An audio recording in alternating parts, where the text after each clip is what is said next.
11 साल की तनु अपने माँ बाप के साथ दिल्ली शहर में रहती थी, पर पिछले कुछ दिनों से वो कुछ अजीब सा बर्ताव करने लगी थी। वो अब सारा दिन अपने कमरे के एक कोने में बैठी रहती। उसे देखकर ऐसा लगने लगा था जैसे कि मानो वो किसी और ही दुनिया में खोई हुई हो।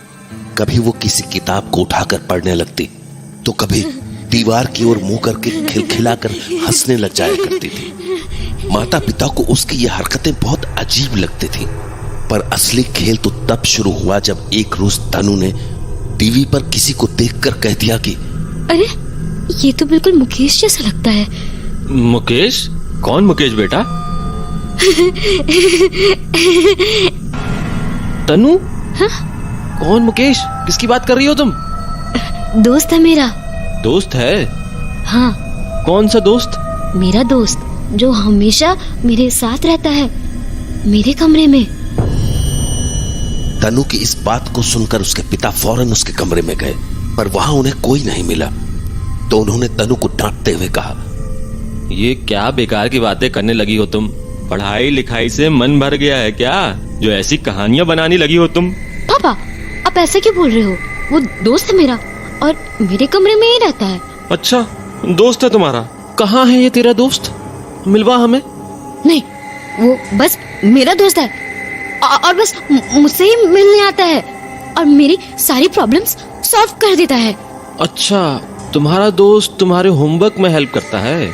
नहीं, लाइफ के प्रॉब्लम्स। लाइफ के प्रॉब्लम्स? क्या प्रॉब्लम सॉल्व की है उसने, बताना जरा। बहुत सारे।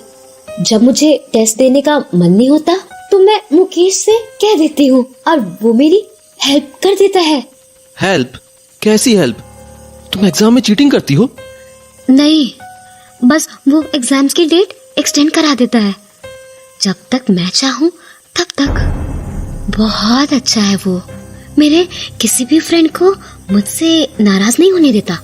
उन्हें वो इतने अच्छे से समझाता है कि गलती मेरी भी होती है तो वो सॉरी बोलती है। बहुत अच्छा है मुकेश। अच्छा, मतलब तुम्हें लाइफ गाइडेंस मिल रहा है किसी ऐसे से जो दिखता ही नहीं है। आप लोग उसे नहीं दिख सकते, पर मुझे तो वो हमेशा दिखता है। वो अभी भी सामने दरवाजे पर खड़े होकर हमारी बातें सुन रहा है। देखो तनु, ऐसा है, ये मजाक मस्ती आज किया, ठीक है, पर आगे से ऐसी फालतू की बातें मत करना। तुम्हारी मम्मी बेकार में डर जाएंगी। पर मम्मी क्यों डरेंगी? हमारे घर में कोई भूत थोड़ी ना है, बस मेरा दोस्त है जो सिर्फ मुझे दिखता है। इसमें डरने वाली क्या बात है? तनु, मैंने कहा ना, ये नौटंकी करने की जरूरत नहीं है। मजाक मस्ती एक हद तक अच्छी लगती है। आपको मेरी बात मजाक लग रही है? पूरे दिन मैं मुकेश से बात करती हूँ और आप बोल रहे हो कि मैं मजाक कर रही हूँ। तनु, ढंग से बात करो। क्यों बहस कर रही हो पापा से? क्योंकि पापा बोल रहे हैं मेरा दोस्त कोई है ही नहीं, मैं बस ड्रामेबाजी कर रही हूँ। अरे वो मुझे साफ साफ दरवाजे के पास खड़ा दिख रहा है। एक मिनट मुकेश, वो टेबल पर जो ग्लास पड़ा है उसे जमीन पर गिरा दो, तभी इन्हें यकीन होगा कि तुम सच में हो। ओफो, चुप हो जाओ तुम दोनों। क्यों बेवजह लड़ रहे हो? तनु बेटा, रात हो गई है, जाके सो जा। पर मैं झूठ नहीं बोल रही हूँ मम्मी, मुकेश सच में है। अरे तो कहाँ गिराया उसने तेरा गिलास? कहा तो था तुमने उससे। मुकेश, ग्लास गिराओ अभी के अभी। ये कैसे हुआ? मैंने कहा था ना, मेरा फ्रेंड सच में है। ये क्या हुआ अभी? वो ग्लास कैसे गिरा? अरे हवा से गिर गया होगा। नहीं, पंखा भी नहीं चल रहा है और खिड़कियां भी बंद हैं। हवा कहाँ से आएगी? मुझे कुछ ठीक नहीं लग रहा है। पंडित जी से बात करें क्या? अरे अब तुम मत शुरू हो जाओ। किसी तरह गिर गया होगा गिलास, और मैं ये फालतू के भूत प्रेत नहीं मानता। हाँ, भूत प्रेत? भूत प्रेत की बात कहाँ से आ गई? एक मिनट, आप लोग मुकेश की बात तो नहीं कर रहे हो? मैंने कहा ना, वो मेरा दोस्त है। भले ही वो बस मुझे दिखता हो, पर वो मेरा दोस्त है। बेटा तू, आप लोगों को मेरी बात अब अभी भी झूठ लग रही है ना? मुकेश, तुम कुछ और करके दिखाओ, तभी ये मेरी बात मानेंगे। ये बेड हिला के दिखाओ, तब मजा आएगा। तनु ने इतना कहा ही था कि उनका बेड एक झटके से किसी झूले की तरह हिलने लगा। ये क्या हुआ? मुझे ये सब ठीक नहीं लग रहा है। हम अकेले में बात करते हैं। तनु बेटी, तुम जाओ अपने कमरे में जाकर सो जाओ, ठीक है? हाँ, वैसे भी मुझे मुकेश से बहुत सारी बातें करनी है। Good night. उसके बाद तनु सीधा अपने कमरे के अंदर चली गई, पर अंदर जाते ही वो एकदम से रुक गई। ये दरवाजा कैसे बंद हो गया? वो भी अपने आप? तनु ने तो दरवाजे को छुआ भी नहीं था। देखिए, मुझे ये सब ठीक नहीं लग रहा है। कहीं तनु के ऊपर किसी बुरी शक्ति का साया तो नहीं है? कहीं हमारे घर में कोई बुरी आत्मा तो नहीं है? अरे ये क्या बोल रही हो तुम? आप ही बताइए, वो ग्लास कैसे गिर गया? और ये बेड कैसे हिला था? और अभी ये दरवाजा कैसे बंद हुआ था? हवा से? देखो, इतना मत सोचो। ये भी तो हो सकता है ना कि ये सब एक संयोग हो। अरे लेकिन तनु बेटा, डरा दिया ना मैंने? अरे मैं मजाक कर रही थी मम्मी। तो फिर? अरे सब कुछ मेरे प्लान का पार्ट था। ये ग्लास वैसे भी किनारे पर था, मुझे लग ही रहा था कि गिर जाएगा, तो बस मैंने आप लोगों को डरा दिया। और इस बेड के पैर तो वैसे भी कमजोर हैं, तो मैंने उसे भी झटके से हिला दिया। आप लोग ज्यादा मत सोचो इस बारे में। बेटा, ये मजाक था तो बहुत ही बुरा मजाक था, और आज के बाद ऐसा मजाक दोबारा मत करना। तुम्हें पता भी है मम्मी कितना डर गई थी। सॉरी पापा, सॉरी मम्मी, अब नहीं करूंगी। हाँ, भगवान का लाख लाख शुक्र है। अच्छा मम्मी, मैं ऊपर छत पर सो जाऊं? छत पर क्यों? बस ऐसे ही सोने दो ना। नहीं बेटा, छत पर बहुत मच्छर होंगे, तुम कमरे में ही सो जाओ। हाँ बेटा, मम्मी ठीक कह रही हैं। हाँ ठीक है। तनु, ये कैसे बात कर रही है तू? डरा दिया ना मैंने आपको फिर से। चलो मैं चलती हूँ, गुड नाइट। इतना कहकर तनु अपने कमरे में चली गई। तभी उसकी माँ ने कहा, आपने सुना ना, उसने कैसी अजीब सी आवाज निकाली थी। अब ये मत कह देना कि कोई संयोग है। नहीं, सुना तो मैंने भी था, कुछ अजीब तो जरूर है। सुनो, एक काम करो, आज तुम उसके कमरे में जाकर सो जाओ। मैं नहीं चाहता कि वो अकेली सोए। ठीक है। तो कुछ ही देर में तनु की माँ उसके कमरे में आ गई। मम्मी, क्या हुआ? यहाँ क्यों आई हो? अरे क्यों? मैं नहीं आ सकती? नहीं आ सकती हो, पर अभी तो सोने का टाइम है ना। हाँ, तो मैं भी तो तुम्हारे साथ सोने ही आई हूँ। हाँ, यहाँ? हाँ, आज मैं यही सोऊंगी तेरे साथ, और तुझसे ढेर सारी बातें भी करूंगी। तो किसी बात से परेशान तो नहीं है ना? नहीं। और तेरा पढ़ाई में मन लगता है ना? और तेरे दोस्तों के साथ तेरी लड़ाई तो नहीं होती ना? सीधे सीधे जो पूछना है पूछ, बातें मत घुमा। हाँ। अरे क्या हुआ? हाँ, हाँ, यहाँ आइए, जल्दी आइए। क्या हो गया? क्यों शोर मचा रही हो? इसने फिर से उसी डरावनी आवाज में बात की। मैं बता रही हूँ, ये ठीक नहीं है। ये पक्का वही मुकेश है जिसके बारे में ये हमें बता रही थी। हमें पंडित जी से बात करनी ही होगी। नहीं, ये सब की जरूरत नहीं है बेटा। पर अरे पापा, मैं बस मम्मी को आवाज बदलकर डरा रही थी, बस प्रैंक कर रही थी मम्मी के साथ। देखो मम्मी कैसे डर गई। मुझे कुछ समझ नहीं आ रहा है, बहुत घबराहट हो रही है। देखो, घबराओ मत। एक काम करते हैं, आज सभी लोग हॉल में ही सो जाते हैं। बाकी तुम्हारी संतुष्टि के लिए कल पंडित जी से भी मिल लेंगे, ठीक है ना?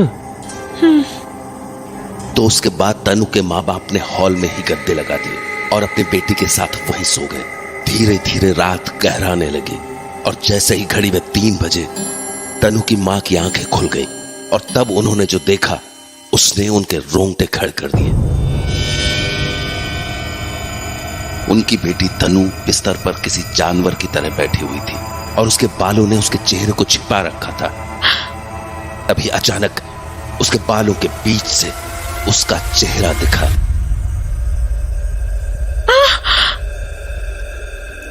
तनु। तनु की माँ अपनी बेटी को पुकार रही थी, पर वो तो शायद तनु थी ही नहीं। तभी एकदम से उसने कहा, पीछे देखो मम्मी। देखो पीछे। तनु की माँ के शरीर का सारा खून जम चुका था, पर फिर भी जब उसने हिम्मत करके पीछे देखा तो वहां कोई बैठा था, कोई बहुत भयानक शक्ल का, और वो मुस्कुरा रहा था। यही है मुकेश।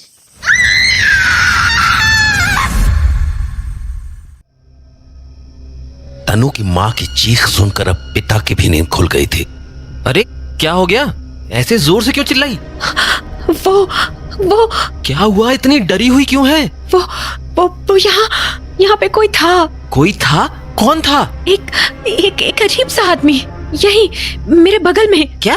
अरे कोई बुरा सपना देखा है क्या तुमने? नहीं, कोई सपना नहीं था। मैंने अपनी आंखों से उस आदमी को देखा था। और तनु तो क्या तनु? तो तनु अभी अजीब सी हरकतें कर रही थी, और वो भी जगी हुई थी। पर तनु तो सो रही है। नहीं, ये कोई सोवो नहीं रही, बस सोने की नौटंकी कर रही है। मैं आपको कह रही हूँ ना, मैंने अभी ये सब कुछ अपनी आंखों से देखा था। अरे पर ये भी तो हो सकता है ना कि तुमने कोई बुरा सपना देखा हो, और कभी कभी ऐसा हो भी जाता है। वैसे भी आज हमने बहुत ही अजीबोगरीब बातें की थी, शायद इसलिए तुम्हें ऐसा सपना आ गया। अरे पर वो आदमी यही था, मुझे नहीं पता। आप पूरे घर में देखिए। ठीक है, मैं जाकर चेक करता हूँ। तो तनु के पिता घर को चेक करने के लिए चले गए, और तनु की माँ वहीं सहम कर बैठी रही। उन्हें अब भी विश्वास नहीं हो रहा था कि उन्होंने क्या देखा था। वो उन बातों को याद ही कर रही थी कि तभी तनु के पापा लौट आए। मैंने कहा ना, कोई भी नहीं था, तुम फालतू में। तनु के पिता बोलते बोलते एकदम से रुक गए, मानो उनकी सांस अटक गई हो, क्योंकि उन्होंने कमरे के पर्दे के पीछे से अभी अभी किसी को झांकते हुए देखा था। एक पल को तो उन्हें वो उनका वहम लगा, पर फिर पर्दे के पीछे खड़े उस आदमी ने दोबारा से झांकने की कोशिश की तो तनु के पिता नाराज होकर बोले, कौन है वहाँ? वो भागे भागे उस पर्दे के पास पहुंचे, पर पर्दा हटाने पर उन्हें वहां कोई नहीं दिखा। चादर के अंदर से तनु की हंसी की आवाज आने लगी।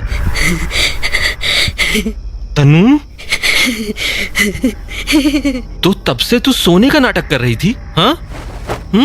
ये तो सो रही है। पर अभी तो ये जोर जोर से हंस रही थी, आपने भी सुना था ना। मुझे तो डर लग रहा है अब। रुको, मैं इसे जगाता हूँ। तनु, तनु उठो। पापा, क्या हुआ? कुछ हुआ क्या? वो तो तुम बताओगी अब। क्या खेल खेल रही थी तुम? खेल मतलब? नाटक मत करो तनु, तुम अभी हंस रही थी ना। मैं कब हंसी पापा? झूठ मत बोलो तनु, हम दोनों ने तुम्हें हंसते हुए सुना है। और तो और कुछ देर पहले तो मैंने यहाँ इस कमरे में किसी आदमी को भी देखा था। मुकेश होगा, मैंने कहा था ना, वो मेरे साथ इसी घर में रहता है। अब तो मानते हो ना कि मेरा दोस्त सच में है। मुझे ये सब बिल्कुल भी ठीक नहीं लग रहा है। हमें पंडित जी से बात करनी ही होगी। अजीब तो अब मुझे भी लग रहा है। एक काम करते हैं, कल सुबह ही पंडित जी के पास चलते हैं, और अभी के लिए इसे अपने साथ नीचे ही सुला लेते हैं। ठीक है। तो उसके बाद तनु के माता पिता ने तनु को नीचे ही सुला लिया और आंखें बंद किए सुबह होने का इंतजार करने लगे। उस रात और कुछ नहीं हुआ, और सुबह होते ही पूरा परिवार पंडित जी से मिलने के लिए तैयार हो गया। वो लोग निकलने ही वाले थे कि तभी तनु ने कहा, पापा, मम्मी, मुझे कुछ ठीक नहीं लग रहा है। हाँ, क्या हुआ बेटा? मम्मी, मेरे पेट में बहुत जोर का दर्द हो रहा है। पेट दर्द? अचानक से कैसे? पता नहीं मम्मी, आप लोग जाओ, मैं नहीं जा पाऊंगी। अरे नहीं बेटा, अगर इतनी ज्यादा तकलीफ है तो हम पहले डॉक्टर के पास चले जाते हैं ना। हाँ, डॉक्टर को दिखाने के बाद मंदिर चले जाएंगे। नहीं, उसकी जरूरत नहीं पड़ेगी। मतलब उतना भी दर्द नहीं है। हाँ, अभी तो कह रही थी बहुत दर्द है। नहीं, मतलब दर्द है, पर उतना भी नहीं कि डॉक्टर के पास जाना पड़े। अच्छा, एक काम करो, घर में दवाई पड़ी होगी, इसे लाकर खिला दो। ठीक है। तो तनु की माँ दवाई लेने चली गई, और तनु के पिता उसे एकटक बस देखने लगे, मानो उन्हें तनु के बात करने के तरीके में एक अजीब सा बदलाव नजर आ रहा हो। तभी तनु की माँ दवाई लेकर आ गई, पर जैसे ही उन्होंने दवाई तनु की तरफ बढ़ाई, तनु ने कहा, अरे मम्मी, ये सर दर्द की दवाई की क्या जरूरत है? सर दर्द ही है ना, थोड़ी देर सो जाऊंगी तो ठीक लगेगा। हाँ, सर दर्द की दवाई? क्या बोल रही है बेटा? अरे आप दवाई उसी के लिए लाए हो ना, ताकि मेरा सर दर्द ठीक हो जाए। क्या?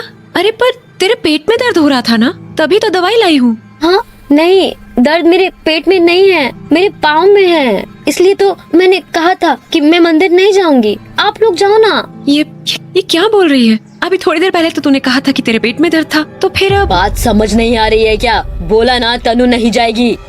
ये आपने सुना ना अभी ये इसने किस तरह से बात की? आपने सुना ना? पहले तो मैं बस तसल्ली के लिए मंदिर जाकर पंडित जी से मिलना चाहता था, पर अब जाना बहुत जरूरी लग रहा है। करने तो ऐसे बहाने, आज तो मैं इसे जबरदस्ती मंदिर लेकर चलूंगा। मैं भाई को फोन करता हूँ, वो गाड़ी लेकर तुरंत आ जाएगा, उसी में चल लेंगे। हेलो विकास। हाँ भैया। एक काम कर, जल्दी से घर आ जा, तनु की तबीयत ठीक नहीं है। तबीयत ठीक नहीं है? क्या हुआ तनु को? तू बस जल्दी पहुंच, मैं तुझे बाकी का सब बाद में बताता हूँ। ठीक है, मैं 10 मिनट में पहुंचता हूँ। अपने छोटे भाई से बात करने के बाद तनु के पिता का हौसला थोड़ा सा बढ़ा, पर जैसे जैसे वक्त बीतता जा रहा था उनका वो हौसला भी टूटने लगा। जब देखते देखते 20 मिनट बीत गए तो उन्होंने अपने भाई को दोबारा फोन किया। हेलो विकास, कहाँ है तू? घर पर हूँ भैया। क्यों? घर पर? अरे तू यहाँ आने वाला था ना? हाँ, पर आपने तो फोन पर कहा कि आने की जरूरत नहीं है, तनु अब ठीक है। क्या? अरे मैंने कब बोला ये? 15 मिनट पहले भैया, आपने फोन किया तभी तो मैं वापस घर लौट आया, नहीं तो मैं आ ही रहा था। तू अभी के अभी घर पहुँच और जल्दी कर। हाँ, बस अभी पहुँचता हूँ। तो कुछ ही देर में तनु के चाचा वहां पहुंच गए और जब उन्होंने अपने भैया भाभी से उनकी आपबीती सुनी तो वो फौरन ही तनु को मंदिर ले जाने के लिए राजी हो गए। पर ये काम इतना भी आसान नहीं होने वाला था। खैर, जैसे ही सब लोग गाड़ी में बैठे तनु ने कहा, कहाँ ले जा रहे हो मुझे? बेटा, हम ना आपको ऐसी जगह ले जा रहे हैं जहाँ आपको आराम मिलेगा। आराम? तो कब्रिस्तान लेकर चलना मुझे, वही तो मेरा घर है। हाँ? ये किस तरह की बात कर रही हो तुम? भैया, ये कुछ मत पूछो, बस जल्दी चल। कब्रिस्तान लेकर चल मुझे, वही जाना है मुझे। कब्रिस्तान क्या करोगे जाके? हम कहीं और चलेंगे ना। होशियार मत बन मेरे साथ विकास, जितना कहा जा रहा है उतना ही कर। अच्छा, और मैंने तुम्हारी बात नहीं मानी तो? पीछे पलट कर तो देख, तुझे जवाब मिल जाएगा। तनु की बातें सुनकर अब चाचा को भी डर लगने लगा था, इसलिए पीछे पलटने के बजाय उन्होंने आईने में तनु को देखने की कोशिश की, पर उन्होंने जो देखा उससे उनके होश उड़ गए। पीछे तनु के बगल में एक अजीब सा आदमी बैठा हुआ था, जिसे देखकर उन्हें इतना तो समझ आ गया कि वो इंसान तो बिल्कुल नहीं था, बिल्कुल भी नहीं। देख लिया ना? कहाँ ले चलो आपको? बताओ। बड़ा कब्रिस्तान। बड़ा कब्रिस्तान? तुम जानते हो ये कहाँ है? हाँ, पर ये शहर से बहुत दूर है। वही जाना है मुझे। भैया क्या करें? एक काम करते हैं, पहले इसे वहाँ ले जाते हैं। ठीक है। तो उसके बाद वो लोग बड़े कब्रिस्तान की ओर निकल पड़े और लगभग 1 घंटे के सफर के बाद आखिरकार वो लोग वहाँ पहुंच ही गए। वो इलाका बहुत ही ज्यादा सुनसान था और आसपास की जमीन बिल्कुल बंजर सी। तो तनु के पिता गाड़ी में बैठकर आसपास देख ही रहे थे कि उन्हें अपनी बाईं ओर एक आदमी खड़ा दिखा। तो उन्होंने उससे पूछा, भाई साहब, बड़ा कब्रिस्तान यही है? हाँ, यही है, पर आप लोग यहाँ क्यों आए हैं? नहीं, वो हमें यहाँ कुछ काम था। काम था? यहाँ आसपास देख रहे हो आप? हाँ? अरे भाई साहब, जो भी काम था ना वो यहाँ नहीं हो पाएगा। किसके कहने पर आ गए आप यहाँ? आप जानते भी हो इस जगह के बारे में? हाँ? नहीं, क्यों? अरे ये जगह शापित है, शापित। किसके कहने पर आए हो यहाँ? भाई साहब, आपको कहूंगा तो आप मेरा विश्वास नहीं करेंगे। अरे सीधे सीधे बोलना, प्रेत लेकर आया है तुझे यहाँ? हाँ? गलत बोल रहा हूँ क्या मैं? उसी के कहने पर आए हो ना यहाँ? कुछ बोलेगा? हाँ जी, मुझे ठीक से तो नहीं पता, पर मेरी बेटी कुछ अजीब सा व्यवहार कर रही है। हाँ हाँ, प्रेत है उसके सर पे, साफ पता चल रहा है। हाँ जी, वो बता रही थी उसे कोई मुकेश दिखता है और उसी के कहने पर हम यहाँ आए हैं। मुकेश? अरे किसी भी मुकेश का यहाँ क्या काम है? ये कब्रिस्तान है। ऐसा है कि वो प्रेत आपको बहका रहा है, खेल रहा है तुम्हारे साथ। ये जगह इतनी ज्यादा शापित है कि यहाँ आसपास की जमीन तक बंजर हो चुकी है। यहाँ अब कोई नहीं आता। यहाँ पर जितने भी कब्र थे सबको हटा दिया गया है। ये जगह जिन और प्रेत आत्माओं का घर बन चुका है, इसीलिए जितनी जल्दी हो सके यहाँ से निकल जाओ, नहीं तो अपनी बेटी को बचा नहीं पाओगे। क्योंकि अगर यहाँ की हवा लग गई ना तो जिंदगी लग जाती है, पर लोग ठीक नहीं हो पाते। मेरा बेटा खुद इस तकलीफ को भोग रहा है, इसीलिए मुझे हर दोपहर यहाँ आकर कुछ काम करने पड़ते हैं ताकि मेरा बेटा ठीक रहे। इसीलिए बेहतर होगा कि आप यहाँ से जितनी जल्दी हो सके चले जाएं। जी, यहाँ पर आसपास कोई मंदिर है क्या? मंदिर? अरे 15 किलोमीटर तक यहाँ लोग तक नहीं दिखेंगे आपको। वो प्रेत जानबूझकर आपको यहाँ लाया है ताकि और ताकतवर हो सके। इसीलिए अब और इंतजार मत कीजिए और जल्द से जल्द यहाँ से निकल जाइए। उस आदमी ने इतना कहा ही था कि तनु गाड़ी से निकली और भागती हुई कब्रिस्तान के अंदर चली गई। तनु बेटा, तनु बेटा। भाई साहब, ये ठीक नहीं हुआ। अगर आपकी बेटी इस कब्रिस्तान में खो गई तो उसे आप कभी नहीं ढूंढ पाओगे। जल्दी से ढूंढना होगा उसे। हाँ विकास, चल। नहीं, अंदर ज्यादा लोगों का जाना बिल्कुल भी ठीक नहीं है। कहीं किसी शक्ति ने आप लोगों को भी अपना शिकार बना लिया तो बहुत दिक्कत हो जाएगी। चलिए मैं आपके साथ चलता हूँ। वैसे भी मुझे अंदर के रास्ते की थोड़ी बहुत समझ है, हर रोज ही आना होता है मेरा यहाँ। तो उसके बाद तनु के पिता और वो आदमी कब्रिस्तान के अंदर जाकर तनु को ढूंढने की कोशिश करने लगे, पर अंदर का जंगल इतना घना था कि कुछ भी ठीक से दिख नहीं रहा था। तनु बेटा, तनु बेटा। भाई साहब, नाम पुकारने से आपकी बेटी नहीं मिलेगी। वो इस वक्त आपकी बेटी तनु है ही नहीं। तो क्या करें? कहाँ ढूंढे उसे? सामने थोड़ी दूर पर एक पुरानी कब्र है। अगर मेरा शक सही है तो वो हमें वहीं मिलेगी। पर क्यों? कब्र पर क्यों? बस समझ लीजिए, तबाही की शुरुआत वहीं से होती है। क्या? देर मत कीजिए, जल्दी चलिए। तो वो दोनों फौरन कब्रिस्तान के अंदर चले गए और कुछ ही देर में वो दोनों उस कब्र के पास पहुंच गए और संयोग से तनु उन्हें वहीं लेटी हुई मिली। तनु। भाई साहब, जितनी जल्दी हो सके इसे गोद में उठाकर यहाँ से ले चलो। अरे पर ये बेहोश कैसे हो गई? भाई साहब, मेरी बात मानो। ये जितनी देर इस कब्रिस्तान के अंदर रहेगी आपसे उतनी ही दूर होती रहेगी। इसीलिए इसे गोद में उठाओ और फौरन बाहर ले चलो। तो उस आदमी की बात मानकर तनु के पिता ने तनु को गोद में उठाया और कब्रिस्तान के बाहर लेकर आ गए। पर अभी उन्होंने उसे गाड़ी की पिछली सीट पर लिटाया ही था कि उन्हें उसकी गर्दन और हाथों पर कुछ अजीब से उंगलियों के निशान दिखे। ये क्या है? ये निशान कैसे हैं? पता नहीं कैसे निशान है। मैंने साफ करने की कोशिश की थी पर ये निकल ही नहीं रहे। ये कोई आम निशान नहीं है भाई साहब। मेरी मानिए तो आप बिल्कुल भी देर मत कीजिए और जल्द से जल्द जाकर किसी पंडित से मिलिए, नहीं तो अनर्थ हो जाएगा। उस आदमी की बात सुनकर वहां खड़े सभी लोगों की रूह कांप गई और वो लोग वहां से फौरन किसी मंदिर की तरफ निकल गए। तो कुछ ही देर में वो लोग मंदिर पहुंच गए, पर जब पंडित ने तनु को देखा, बिटिया तो ठीक ही लग रही है। नहीं पंडित जी, ये अभी थोड़ी देर पहले तक बहुत अजीब अजीब हरकतें कर रही थी। हाँ, पर अब इसे देखकर ऐसा नहीं लग रहा कि इसके ऊपर किसी प्रेत का साया है। शायद वो जो कुछ भी इसके ऊपर था वो जा चुका है। तो पंडित जी, तनु अब ठीक रहेगी? हाँ बिल्कुल। पंडित जी की बातें सुनने के बाद उन सभी के मन को आराम सा मिला। पर जैसे ही वो लोग मंदिर के बाहर अपनी गाड़ी के पास आए, तनु जोर जोर से हंसने लगी और गाड़ी के बोनेट पर जोर जोर से अपने हाथ पटकने लगी। तनु बेटा, तनु। विकास, मुझे लगता है ये इस मुकेश का ही किया धरा है। तुम जाकर जल्दी से पंडित जी को बुला लाओ। तो कुछ ही देर में तनु के चाचा भागकर पंडित जी को बुला लाए। पंडित जी के आते ही तनु शांत सी हो गई और पीछे पलटकर खड़ी हो गई, मानो उसके अंदर का मुकेश पंडित जी से नजरें तक नहीं मिलाना चाहता था। तभी पंडित जी ने कहा, ये प्रेत बहुत ही शातिर है। मंदिर आने के पहले इसने इस बच्ची का शरीर छोड़ दिया था, तभी ऐसा लग रहा है कि इस बच्ची पर किसी का साया नहीं है। पर पंडित जी, अब हम क्या करें? ये तो मंदिर के अंदर जा ही नहीं रहा, तो इसका समाधान कैसे होगा और मेरी बेटी कैसे ठीक होगी? चिंता मत करो, इसका उपाय है मेरे पास। आप लोग बस इसे कस के पकड़े रखिए। पंडित जी के कहने पर जब उन्होंने तनु को जबरदस्ती पकड़ लिया तो पंडित जी ने तुरंत उसके दोनों अंगूठों पर एक कलावा बांध दिया।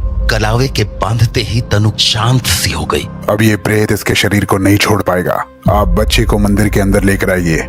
पंडित जी के कहने पर वो लोग तनु को मंदिर में लेकर चले आए। उसके बाद पूरी रात पूजा चली और सुबह जाकर पंडित जी ने तनु के माता पिता से कहा, आपकी बेटी आप सुरक्षित तो है, लेकिन 2 बातें हैं जो आप सभी को हमेशा ध्यान में रखना होगा।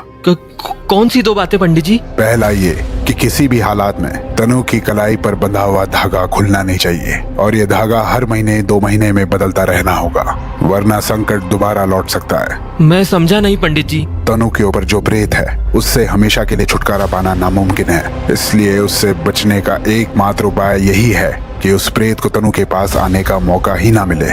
इसलिए धागे का बंधा रहना जरूरी है। पर धागे की मंत्रों की शक्ति कमजोर हुई तो वो संकट दोबारा इसकी तरफ आने की कोशिश कर सकता है। पर पंडित जी, हमें पता कैसे चलेगा कि धागा कमजोर पड़ने लगा है? वो आपको आपकी बेटी खुद बता देगी। तनु बता देगी? पर कैसे? जैसे ही धागा कमजोर होने लगेगा वो प्रेत तनु को दोबारा से दिखने लगेगा। इसलिए बच्ची से ये जरूर कहना कि जब भी कभी वो दोबारा दिखने लगे ये आप लोगों को जरूर बता दे। ठीक है पंडित जी। उस रोज के बाद से तनु की जिंदगी वापस से सामान्य हो गई थी। पर जैसे ही उसकी कलाई पर बंधे हुए उस धागे की शक्ति कम पड़ने लगती थी। मम्मी, पापा। तनु, तनु बेटा, क्या हुआ? क्या हुआ बेटा? बोलना। मुकेश,